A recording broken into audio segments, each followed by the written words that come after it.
Well, lockbox opens are down again.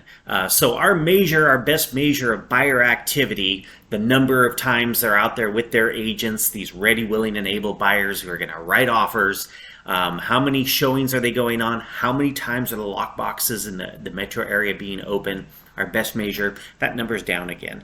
And it probably has a lot to do with interest rates right now.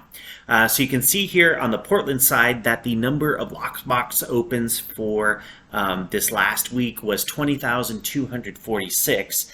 And I went back to roughly the same week last year, and that number was 24,318. That's a 16.7% decrease in the number of lockbox opens. Says that the buyer activity is certainly a lot less this year than it was last year. And the same is true for Washington. When we look at the Washington numbers for this year, that number was 3544. Last year at this time, 4496. That's a 21.2% decrease in the number of lockbox opens. At one point, we're kind of thinking that might have to do somewhat with inventory, but the inventory numbers have inverted this last week. We actually now in the entire metro area have more active listings this year than we did pretty much the same time last year. So I think that this might have a little bit more to do with interest rates.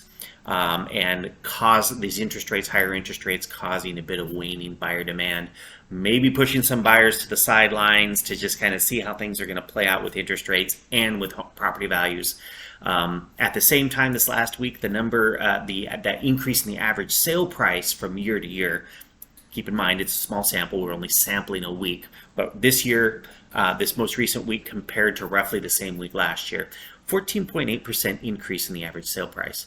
So there's a lot of confusing and conflicting information out there. But I think the one thing that might be true is that interest rates are finally having a slowing effect on our market. Keep your eye on this space, and I'll keep you updated as the numbers roll in from week to week. All right, we'll see you soon.